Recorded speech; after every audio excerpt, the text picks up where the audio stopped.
Hey everybody, welcome back to our channel. We are the Movie Couple. I'm Wendy. I'm Dustin. And here we are with our spoiler review of Captain America Civil War. We just got back from seeing it at the Prime. Oh, you guys. It's so good. You've already heard my spoiler-free review of this. So this is going to be spoiler-filled if you have not seen the film. Well, before we get I need to finish this though. Click out of this video. Come back after you've seen the film, because I don't want to hear it in the comment section. You guys spoil the movie for me. It says it in the title, spoiler review. So with that said, tonight was Dustin's first time seeing it. So I'm going to start with you, your overall thoughts of this movie. I hope I didn't overhype it for you. Nope. Well, technically it was almost impossible to get away from the incredible hype that this movie had. It came out, they were showing it to critics like 3 to 4 weeks early. It was coming out with 90% reviews. Everyone was going nuts about this movie. So as soon as that started happening, I kind of really tried to pull away from it as much as I possibly could. Mm-hmm. I didn't want to see any more trailers. I did not want to see any more promotional stuff. And I was not let down. I was not disappointed. This movie delivered on so many different levels. And there were a few little parts that I had my qualms about, but overall really satisfied. And I have to admit, I geeked out really big in this moment. Yes. I mean, in this movie for a few moments. Yeah, there are a lot of moments. Here's the thing: is something I do that he hates is I usually get to see the movie. Yep, he just did it. That's when I know something good's gonna happen. When I get these eyes on the side of my head when I'm sitting there watching the movie, and I'm like. It's because usually I get to see the movies before him because of press screenings and whatnot, and then I won't tell him. Obviously, I'm not going to spoil for him. So when there's something big coming, I'm just like, huh? So I try to sometimes watch the movie like this. So now I just kind of do cyber glances. But this one, I could tell that you really enjoyed it. Yeah, I was really into it. So overall, without any spoilers, awesome movie. Go see it. Definitely. Thumbs up. And for me, the second time around, I wasn't ever bored. I wasn't like, oh, this part again. I didn't even have the urge to be like, oh, I need to plan my bathroom breaks accordingly because I already saw it. I wanted to stick it out and see the whole thing. So just as good the second time around. And it's satisfying to know that because there's some movies, I think Age of Ultron is one of them, where I went back in the second time and I'm just like, yeah, it's not as good as when the hype dies a little bit, but this one, it's great. And what I really like too is seeing it on opening night with the general audience. Yeah. And hearing them geek out in certain points of the film, remembering back to when I saw it, when I geeked out of the film, it's generally about the same parts. So with that said, you like the film, I like the film. Let's get on with spoilers. So, what are some of your favorite parts of this movie? The way they started the movie off. Mm-hmm. I mean, the way there was a plan. Started off with action right off the top. Mm-hmm. And how it was, they were planning this attack because they were following Crossbones. And he's got his hands on some sort of biochemical weapon. Mm-hmm. Which we actually still don't know what it was. I have theories, though. One of my favorite parts, aside from Spider-Man, and aside from all the great action pieces you guys already know, was Black Panther. And I like I said before, Black Panther was a character I wasn't sure how they were going to do because he wasn't really mentioned in any of the other standalone movies. He certainly didn't make a cameo in any of the other movies. So not only they had to bring his character in, make him look pretty badass, because I know in the beginning I was like, he looks like a stupid Power Ranger. Why does he look like that? To establish his character, and as Black Panther, how he would fight, how he fits into the story, not pulling too much attention, and they did it just right. What I really liked was the way he combated. It was very different. It's quiet. Yeah, it's more like a cat. It's more stealth-like. Who's the cat guy? Yeah, Everyone's got to have a gimmick. Everybody's got to have a gimmick. And with that said, we're just going to talk about it. Let's go to Spider-Man. Oh, I knew he was going to be good. The way they introduced him, the way that they built up to him, and they just didn't just throw him in there. Yeah. Best Peter Parker and Spider-Man combo out of all three of them. Yeah, they finally did it right. And I'm going to just take a second, too, to steer away from that and talk about how hot Marissa Tomei is. She is the hottest Aunt May ever. And I like that they actually addressed it in the movie, because everybody's like, isn't she a little too young to be an aunt? Isn't she's too hot to be Aunt May? So Tony Stark, of course, like, let's talk about your awkwardly attractive aunt. And then she, even herself as Aunt May, she was like, we come in all shapes and sizes. Yeah, and when you think about it, yeah, it's just the sister of your mother or father. So they could be older, younger. So it would make sense that she possibly could be the younger sister of his mom or dad. Well, it's just that, like, traditionally, like, even in the cartoon, they made Aunt May really old. Yeah, and in the comics. Yeah, exactly. So that's the mindset everybody has. But I like that they're breaking molds. In the new Ultimate Spider-Man, Aunt May is more kind of a free spirit, kind of adventurous kind of character. Yeah. My favorite part with the Spider-Man for Peter Parker was obviously he's seen with Tony in the bedroom, where he would, Tony already knew that it's Spider-Man, and how he kind of poked fun a little bit at his costume. He was, he was kind of like, how do you see out of these goggles? I can see fine, okay? And you could tell that Peter was a little bit embarrassed about his put together costume, which is great because that made way to Tony making that suit for him and adjusting the eyes and stuff like that. So you can kind of kill two birds with one stone, like, oh, how come those eyes move like that?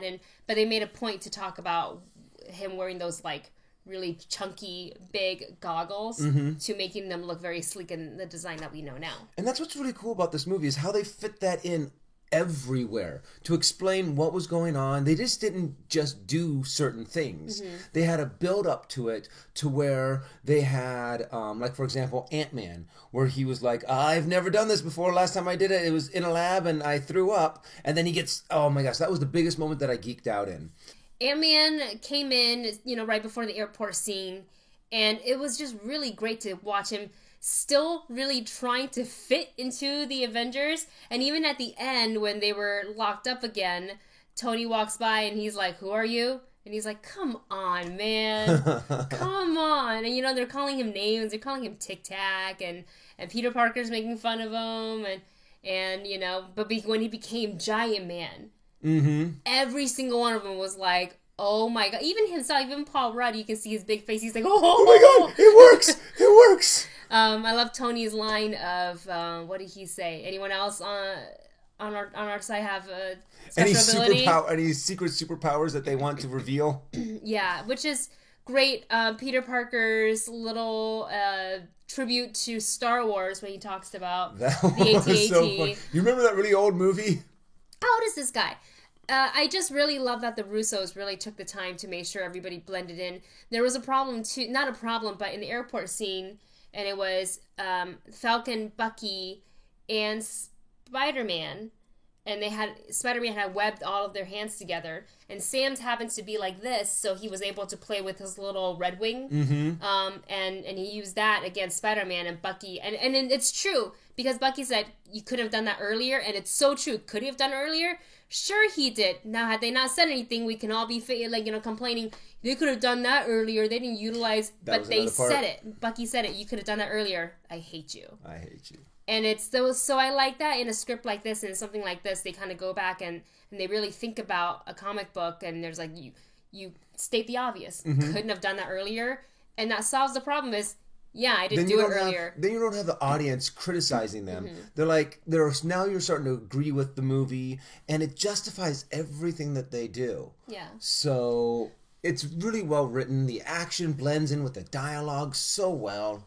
And I really love that. I mean, obviously my favorite part in a superhero movie is the action. And my God, did they do such a good job, because you really felt how intense it was, especially the fight between, not just the airport scene, because everybody's going nuts over that, but the emotional pull, 20 minutes, and the scene with Bucky, Iron Man, and Captain America. Not only it was hardcore punching, just like good fight, dirty fighting, there was emotion to it, because it was Captain America trying to stop Tony from killing Bucky after he finds out that his parents died because of Bucky. Bucky trying to get away, and then now Captain America and Tony are duking it out because, one, they don't agree about the Accords, and two, he hid the fact that he knew that Tony's parents was killed by Bucky. Yeah. So there was a lot of that off, and you felt the frustration, and that fight is where I felt so conflicted.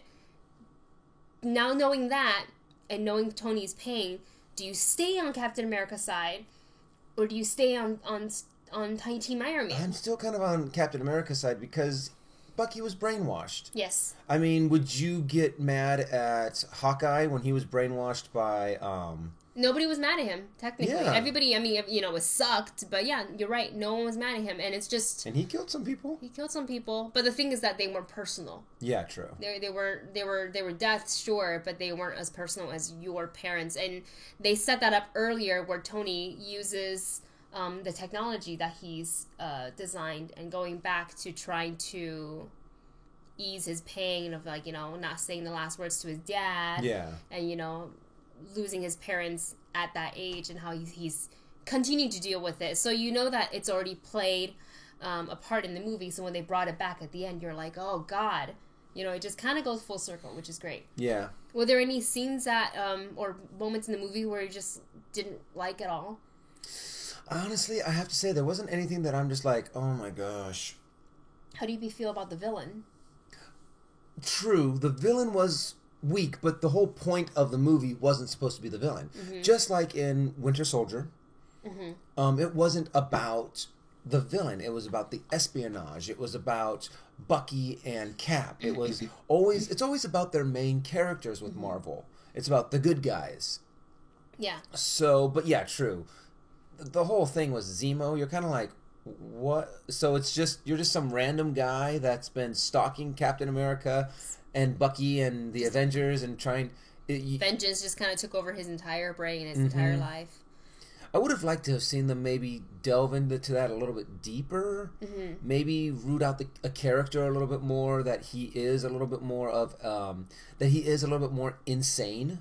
I definitely agree with you. I think the villain, specifically talking about Zemo, is kind of weak, and they're trying to use him as a catalyst of how this whole entire Civil War happened, and he's the one that ripped the Avengers apart. But it's just like you said, in a sense, it wasn't really, because when there was that mishap from Scarlet Witch in... Where were they? Nigeria? When that I think it was Nigeria. I can't even remember right now. When she, pulled the bomb up and then it went across the building and killed a bunch of people in the very first action scene. Yeah. The consequences of that is what developed the Accord. And the Accord was what drove them apart. It technically wasn't really Zemo. Yeah. So if you want to really look at it technically, it's kind of like the first scene, and then he came in like makeup to pose as Bucky, and that kind of put the target on his back. But the tension was already in place. Yeah. With the Avengers, with the Accord, signing of the Accord. So it was... Speaking of the explosion at the beginning, I really thought Crossbones was going to be a bigger part in this movie. And not just this, suicide bomber thing. But yeah, and he killed himself. Back to my theory on what the bioweapon is. Okay. That might be the Red Hulk serum that Ross gets. Because he turns into the Red Hulk. So I'm thinking that Ross takes it and turns himself into the Red Hulk. That's a really good theory. I didn't even think of it like that. What do you guys think that the biochemical weapon is? Because you're right, they never really addressed it. We just know that the Black Widow caught it. Yeah. And I'm sure she just turned it into whoever she turned it into. So maybe that plays a part in what? The next... Captain America or into Infinity War. Talking about Infinity Wars, which made me think of Infinity Gauntlet, so I want to talk about Vision. What did you think of Vision in this movie? He was good. There were some parts where I found him to be a little bland. I liked, though, when he was distracted with Scarlet Witch. Yes. And he turns and... he's the cause of Rodney's fall. Rodney. Oh, sorry. Yeah, I don't know why I said Rodney. Rhodey.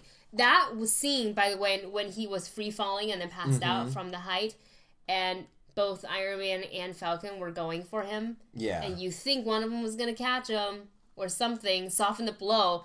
he hits that ground really hard. When the first time I saw it, I was like, oh my God, he's dead. For sure he's dead. Yeah, and you know what? That was a theory for a long time that Rhodes was going to eat it. And he was going to be the catalyst to make everything even worse with the Civil War. I mean, it kind of did because, he didn't die, but he is paralyzed. And I thought that's a good compromise. Because, why kill off any characters if you don't have to? A lot of people, it seems like, and I was in the chat room a little bit for Movie Talk earlier today, and a lot of people who are throwing spoilers out there in the chat room were like upset that no one died in this movie, and that meant no one died equal no payoff for this film. Do you feel like that statement's true? No, not at all. I mean, they're not going to... I mean, everyone in the movie, in a Marvel movie now, is so gung-ho about staying in the Marvel universe. And if you have all of these characters, all of these actors who are like, yeah, I want to be in this. I want to... because, Robert Downey Jr. wants to do more. Chris Evans wants to do more. Everyone wants to do more movies, which means now you can sprinkle in all of these characters anywhere you want. Right. And I didn't really feel like necessarily anyone needed to die in order for this movie to be good. I felt like it was good as it was. I mean, if there was a death, emotionally we would have felt it more, of course, but I think we all knew they weren't going to kill Captain America. Yeah. They weren't going to kill Iron Man. I was maybe unsure about... They weren't going to kill Spider-Man. They're not going to kill Spider-Man. I wasn't sure what they would do with Bucky, whether or not at the end he was going to lose and he was going to die. Yeah. But I am happy with what they chose to do with him. I also like the fact that what they're starting to do with some of their characters is they took some of them out of play. They took War Machine out of play, but they can bring him back. They took Bucky out of play, but they can bring him back. Right. Everybody can unless they actually died, you see them die.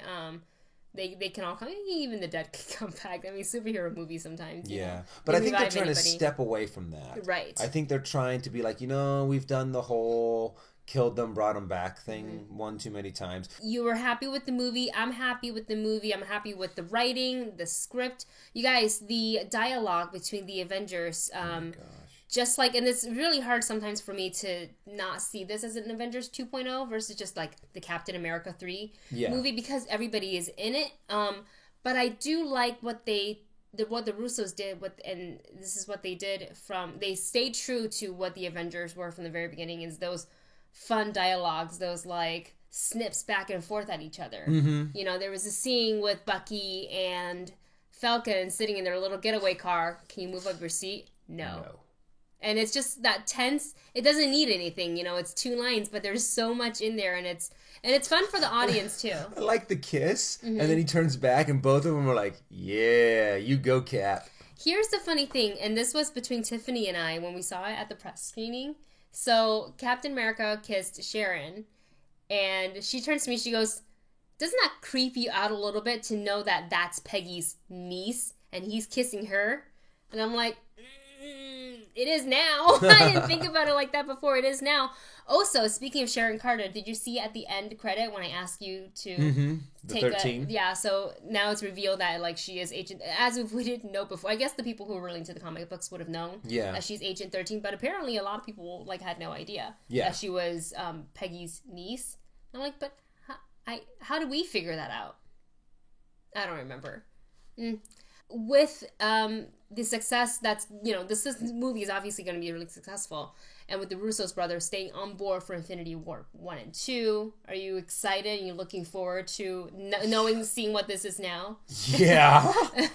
I'm really excited to see what they have plans for Infinity Wars. Super excited to see them continue. And the fact that they know where their strengths are and they know where their weaknesses lie. For that airport scene, they brought in the guys from John Wick. And they were like, you know what? We know we could do only so much, but we really want you guys to come in and make this an awesome fight scene. Yeah. And everyone shined in that fight scene.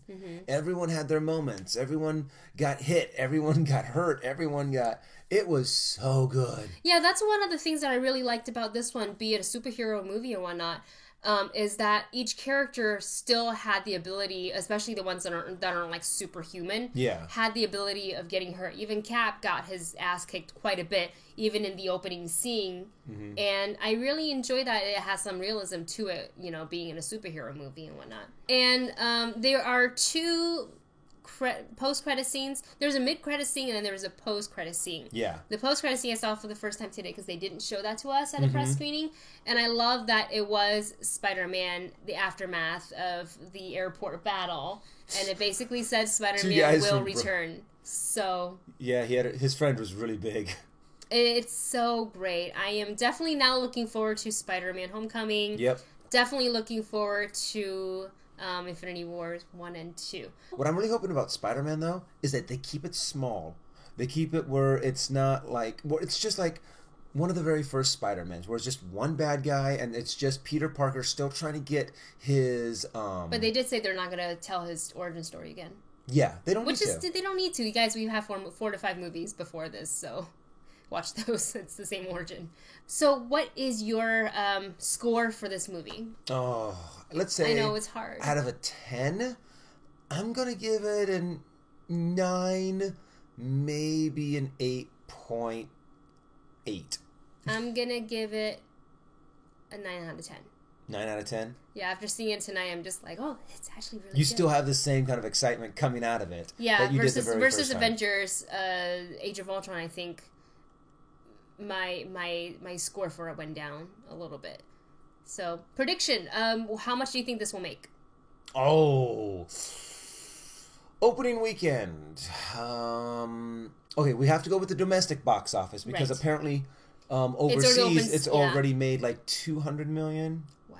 For opening weekend, you know what? I'm going to be gutsy. I'm going to go 250. 250? 250. Wow. I say 225. 225? 225. I don't know if that... I don't remember what I said in my non-spoiler or if I even said it, but now I'm thinking it's going to be 225. Alright, well, you guys, that's it for our spoiler review of Captain America Civil War. Let us know in the comment section below what you thought of the movie. Are you Team Captain America or are you Team Iron Man? Also, don't forget to thumbs up this video and subscribe for more reviews and everything else that we do. All the cool stuff that we do here at the Movie Couple. So that's it for you guys. We'll see you in the next video.